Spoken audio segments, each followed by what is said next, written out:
Hello everyone and welcome back to my channel.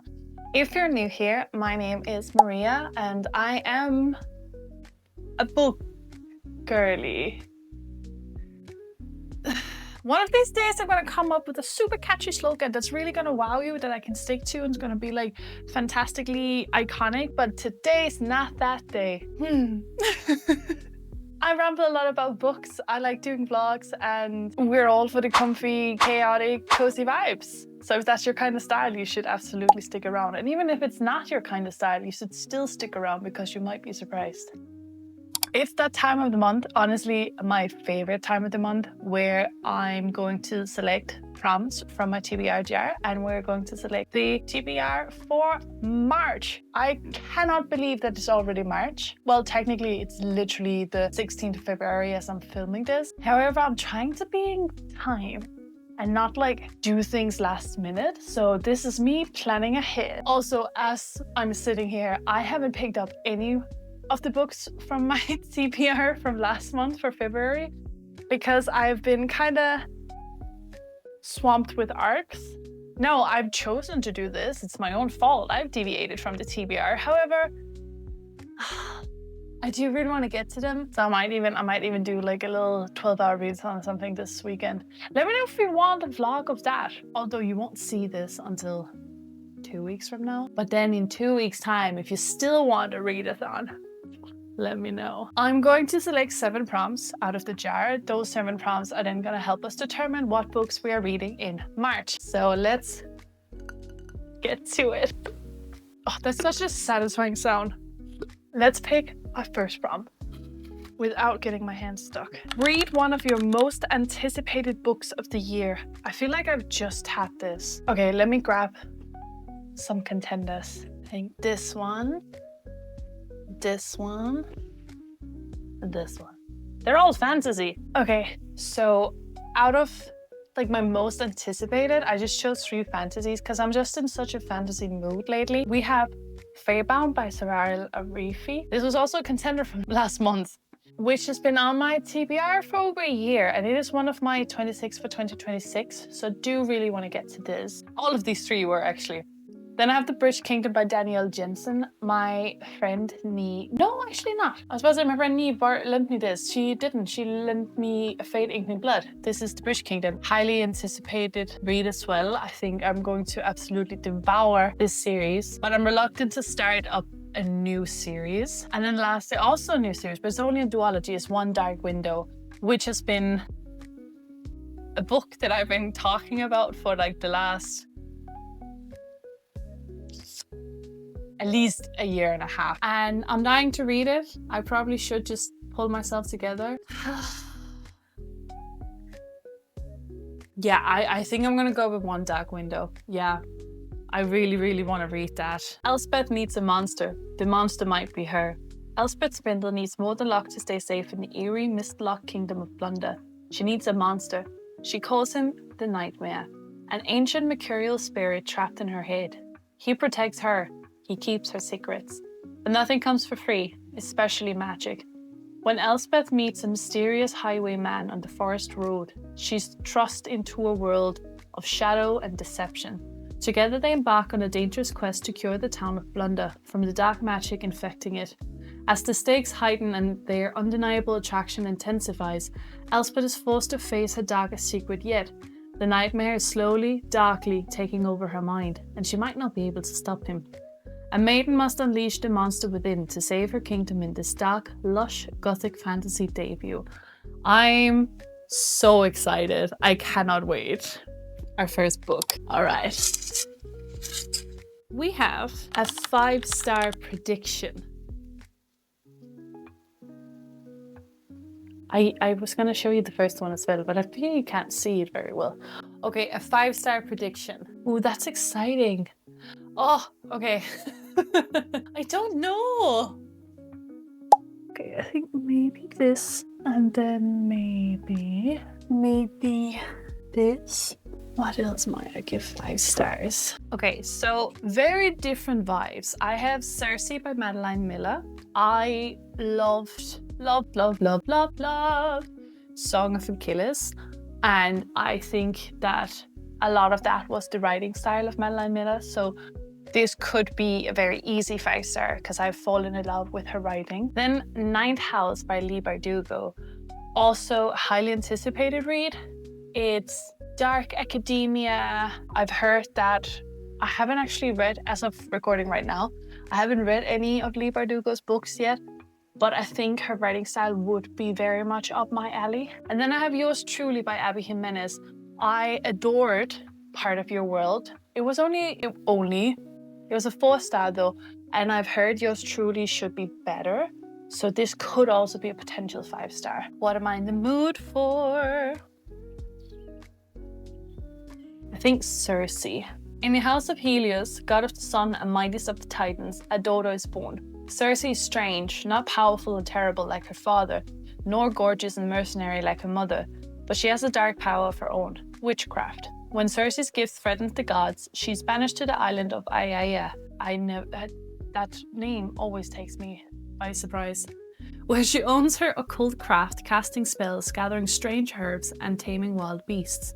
Yet a woman who stands alone cannot live in peace for long, and among her island's guests is an unexpected visitor, the mortal Odysseus, for whom Circe will risk everything.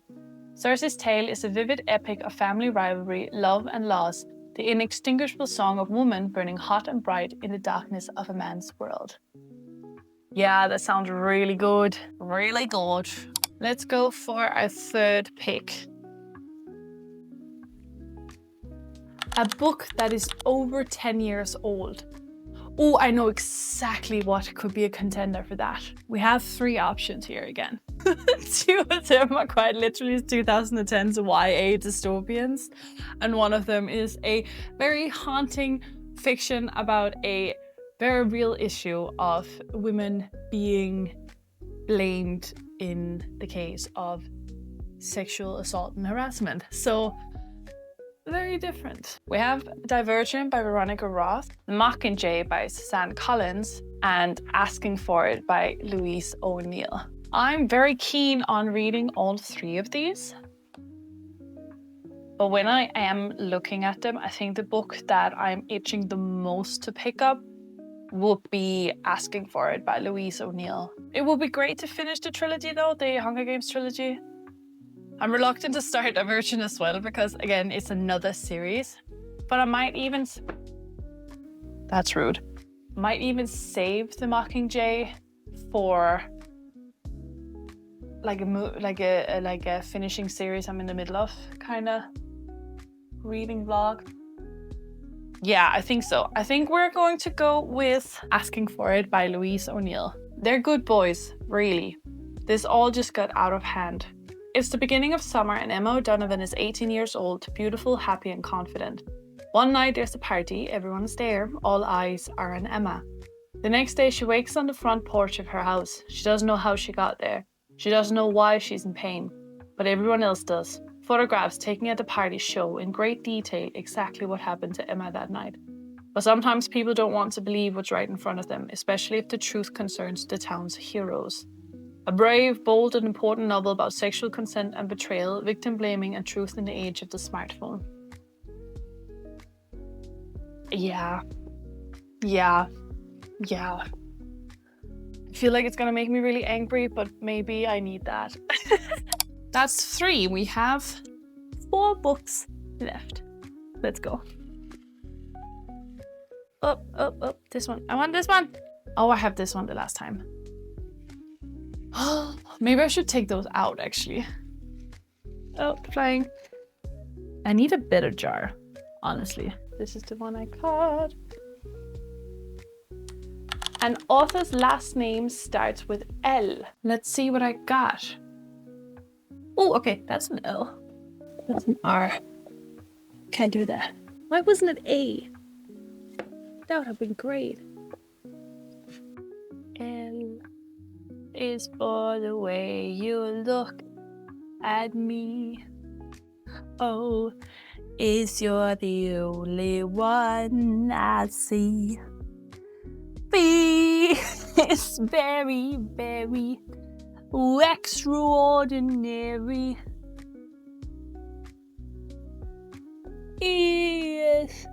even more than anyone that I adore and love. Do I only have one?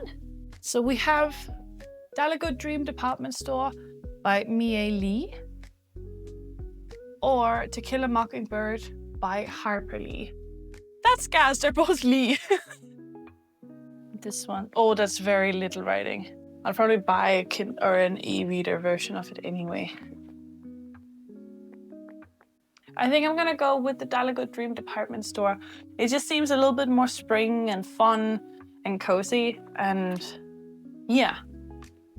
So, in a mysterious town hidden in our collective subconscious, there's a department store that sells dreams. Day and night, visitors, both human and animal, shuffle in to purchase their latest adventure. Each floor specializes in a specific type of dream. Childhood memories, ice skating, dreams of stardom, your crush. Flying dreams are almost always sold out. Dreams of your favorite food make you feel like you can almost taste it. Join Penny, an enthusiastic new hire, as she uncovers the workings of this whimsical world and bonds with a cast of unforgettable characters, including Mrs. Weather, her reliable confidant Baby Nap Rockabye, a famous dream designer Maxim, a nightmare producer, and Dalagood himself, the flamboyant and genius mastermind behind the store. This is the first magical book in a best-selling duology for anyone exhausted from the reality of their daily life. That's really fun. That sounds super cute. I'm actually really excited to read this. Okay, that's 4. We have 3 more to go.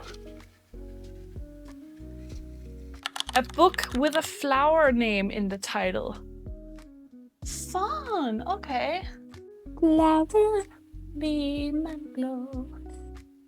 Let your power shine. Make it fame. I don't know. Ow.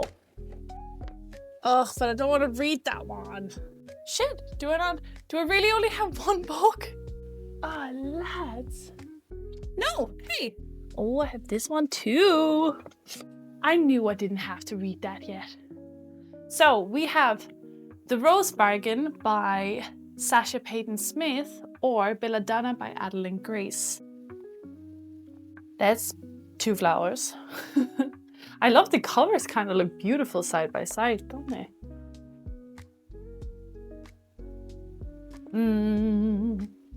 Someone I know just read this and I kind of want to pick it up. I think I'm gonna choose The Rose Bargain. Yeah.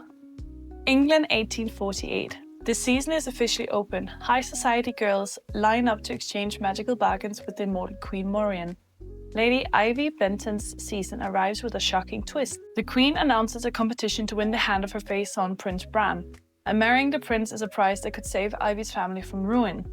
Yet every glittering fae deal has a rotting heart. And amidst lavish balls, vicious competitions, and a dangerous alliance with Prince Bran's irresistible brother, Prince Emmett, Ivy soon realizes that at the center of this contest lies a dark plot that could destroy all of England and her heart along with it. Ooh. That sounds really good. Fun. Okay, I'm excited about that. That was book number 5. We got 2 left to go. I'm gonna pick one from the top this time. This one. Watch, I've had it before. Yeah. I had literally last week. Okay. This is a reread you've been needing an excuse to visit. Oh, I don't know. I kind of want to pick up From Blood and Ash because I read that last year and I loved it. Gave it 5 stars and I want to continue the series, but I can't really fully remember. I think so. This is a chunker as well though. But I think From Blood and Ash will be my reread. A maiden. Chosen from birth to usher in a new era. Poppy's life has never been her own. The life of the maiden is solitary, never to be touched, never to be looked upon, never to be spoken to, never to experience pleasure. Waiting for the day of her ascension, she would rather be with the gods, fighting back the evil that took her family, than preparing to be found worthy by the gods. But the choice has never been hers. A duty. The entire kingdom's future rests on Poppy's shoulders, something she's not even quite sure she wants for herself.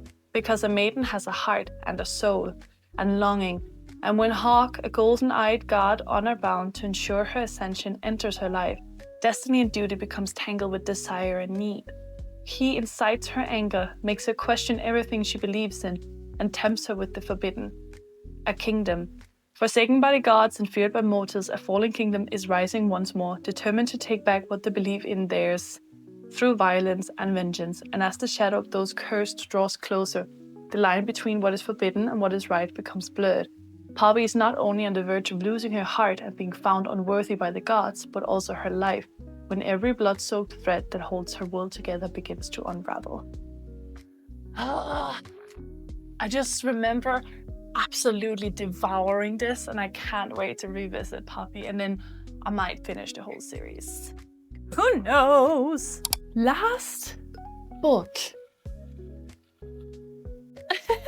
A book Lexi would recommend. I fear this is my girl Lexi who asked for that. So I'm going to text Lexi and see if she wants to choose a book.